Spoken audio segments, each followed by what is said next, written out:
सोचिए जरा, हमारे चारों तरफ एक अनदेखी दुनिया है जो चुपचाप हमारी जिंदगी को बेहतर बना रही है। हमारे खाने की मेज से लेकर अस्पतालों तक ये नन्हे जीव ही असली हीरो हैं। तो आज हम इन्हीं सूक्ष्म जीवों की दुनिया की गहराई में उतरने वाले हैं। अच्छा, एक बात बताइए, माइक्रोब या सूक्ष्म जीव सुनते ही दिमाग में क्या आता है? ज्यादातर लोगों के लिए इसका मतलब है बीमारी, है ना? कीटाणु, गंदगी, कुछ ऐसा ही। लेकिन असलियत तो कुछ और ही है, और वो बहुत दिलचस्प है। क्या हो अगर मैं कहूं कि यही माइक्रोब्स हमारे खाने को स्वादिष्ट बनाते हैं, हमारी जान बचाने वाली दवाइयां बनाते हैं, और तो और हमारे प्लैनेट को साफ रखने में मदद करते हैं। तो चलिए देखते हैं आज हम क्या क्या जानने वाले हैं। सबसे पहले तो ये समझेंगे कि ये दोस्त हैं या दुश्मन। फिर चलेंगे अपनी रसोई में, देखेंगे कि ये छोटे शेफ क्या क्या पकाते हैं। उसके बाद हम इंडस्ट्रीज में इनके बड़े बड़े कारनामों को देखेंगे। फिर ये भी जानेंगे कि ये हमारे एनवायरनमेंट को कैसे साफ रखते हैं, खेती में कैसे मदद करते हैं, और आखिर में हम भविष्य की बात करेंगे कि इन पर हमारा फ्यूचर कैसे डिपेंड करता है। तो चलिए शुरुआत करते हैं अपने घर से, अपनी किचन से। देखते हैं कि हमारे रोज के खाने के पीछे इन छोटे शेफ का क्या हाथ है। सबसे क्लासिक एग्जाम्पल है दही। ये बनता कैसे है? सारा खेल है लैक्टिक एसिड बैक्टीरिया यानी LAB का। हम बस हल्के गर्म दूध में थोड़ा सा जामन डालते हैं जिसमें लाखों करोड़ों LAB होते हैं। ये बैक्टीरिया फिर दूध के प्रोटीन को जमा देते हैं और बस तैयार हो जाता है गाढ़ा बढ़िया दही। और पता है क्या, इस प्रोसेस में दही में विटामिन B12 भी बढ़ जाता है। और ये फर्मेंटेशन का जादू सिर्फ दही तक ही नहीं है। सोचिए जरा, ब्रेड का आटा कैसे फूलता है? ये काम करता है बेकर्स यीस्ट। और दूसरी तरफ डोसा और इडली का घोल, वो भी तो फूलता है। वहां बैक्टीरिया काम करते हैं। दोनों ही मामलों में ये माइक्रोब्स कार्बन डाइऑक्साइड गैस बनाते हैं जिससे आटा या घोल फूल जाता है। मतलब माइक्रोब अलग, पर नतीजा एकदम बढ़िया और फूला हुआ। तो घर की रसोई से निकलकर अब चलते हैं बड़े बड़े इंडस्ट्रीज की तरफ। आपको शायद यकीन ना हो, लेकिन ड्रिंक्स से लेकर हमारी जान बचाने वाली एंटीबायोटिक्स तक सब जगह इन माइक्रोब्स का ही बोलबाला है। ये टेबल देखिए, बहुत इंटरेस्टिंग है।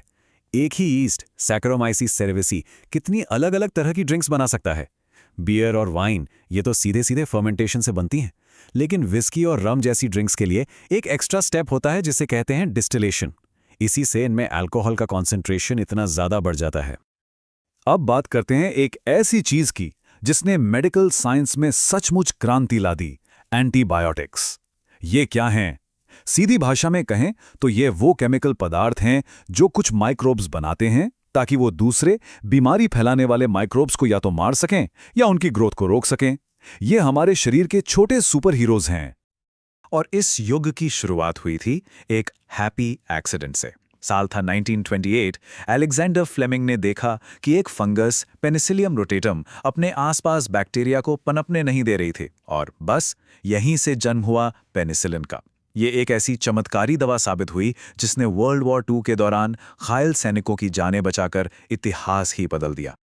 ये माइक्रोब्स असल में छोटी छोटी केमिकल फैक्ट्रीज की तरह हैं। सोचिए, सिट्रिक एसिड हो या सिरका, ये सब इन्हीं की देन है। और बात सिर्फ यहीं खत्म नहीं होती। कोलेस्ट्रॉल कम करने वाली दवा स्टैटिन्स, या फिर ऑर्गन ट्रांसप्लांट के लिए बेहद जरूरी साइक्लोस्पोरिन A, ये सब भी हमें इन्हीं छोटे छोटे फैक्ट्री वर्कर्स से मिलती हैं। तो हमने खाने की बात कर ली, दवाओं की बात कर ली, लेकिन ये माइक्रोब्स और क्या क्या कर सकते हैं? ये प्रकृति के अपने क्लीन अप क्रू हैं। ये हमारे कचरे को साफ करते हैं और उससे एनर्जी भी बनाते हैं। अब इस क्लीनअप प्रोसेस को समझने से पहले एक चीज जाननी जरूरी है, बायोकेमिकल ऑक्सीजन डिमांड या BOD। इसे आप पानी का गंदगी मीटर समझ सकते हैं। BOD जितना ज्यादा मतलब पानी में पोल्यूशन उतना ही ज्यादा।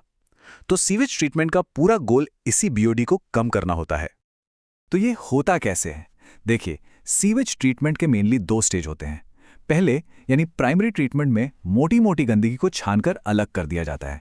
फिर आता है सेकेंडरी ट्रीटमेंट, जहां असली हीरो यानी माइक्रोब्स अपना काम करते हैं। ये पानी में घुली हुई गंदगी को खा जाते हैं, जिससे पानी का BOD काफी कम हो जाता है। और जो कीचड़ बचता है उसे दूसरे तरह के माइक्रोब्स डाइजेस्ट करते हैं और बनाते हैं बायोगैस। तो ये बायोगैस है क्या चीज? ये मीथेन जैसी गैसों का मिक्सचर है जिसे मीथेनोजन नाम के माइक्रोब्स बनाते हैं। इसे गोबर गैस भी कहते हैं क्योंकि ये अक्सर जानवरों के गोबर से बनाई जाती है। ये खाना पकाने और रोशनी के लिए क्लीन एनर्जी का सोर्स है। और सबसे बढ़िया बात, जो कुछ पीछे बचता है वो खेतों के लिए बेहतरीन खाद का काम करता है। मतलब कुछ भी वेस्ट नहीं होता। अब चलते हैं एक और फील्ड की तरफ जहां ये माइक्रोब्स एक खामोश क्रांति ला रहे हैं, और वो फील्ड है खेती। ये सस्टेनेबल एग्रीकल्चर का भविष्य है। किसानों के लिए कीट पतंगों से निपटना एक बड़ी चुनौती है। एक रास्ता है केमिकल पेस्टिसाइड्स का, जो जहरीले होते हैं और हमारे पर्यावरण को नुकसान पहुंचाते हैं। और दूसरा रास्ता है बायो कंट्रोल एजेंट्स का। ये प्रकृति का अपना तरीका है जो सिर्फ टारगेटेड कीड़ों को ही खत्म करता है, बिना किसी पॉल्यूशन के। इसके एग्जाम्पल्स तो हमारे आसपास ही हैं, जैसे लेडीबग्स और ड्रैगनफ्लाइज जो एफिड्स और मच्छरों को खा जाते हैं, या फिर एक बैक्टीरिया है बैसिलस thuringiensis या बीटी, जिसके स्पोर्स सिर्फ तितलियों के कैटरपिलर जैसे कीड़ों के लिए ही जहरीले होते हैं, या फिर बैक्यूलो वायरसेस हैं जो सिर्फ कुछ खास कीड़ों पर ही अटैक करते हैं, पौधों या दूसरे जानवरों को कोई नुकसान नहीं पहुंचाते। सिर्फ कीटों से बचाना ही नहीं, माइक्रोब्स मिट्टी को उपजाऊ बनाने में भी मदद करते हैं।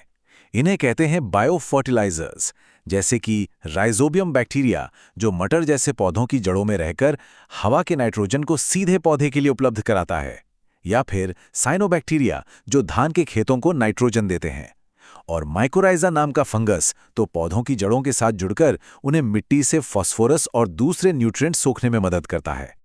तो हमने देखा कि कैसे हमारे खाने से लेकर खेतों तक, दवाओं से लेकर एनर्जी तक, ये माइक्रोब्स हर जगह, हर काम में हमारी मदद कर रहे हैं। ये एकदम साफ है कि हमारा भविष्य इन छोटे अदृश्य साथियों पर बहुत ज़्यादा निर्भर करता है। इसे ऐसे कह सकते हैं कि हमारी रसोई के दही से लेकर हमारे नलों में आने वाले साफ पानी तक, ये माइक्रोब्स ही हमारी दुनिया के वो अनदेखे आर्किटेक्ट्स हैं जो चुपचाप हमारे लिए सब कुछ मुमकिन बना रहे हैं।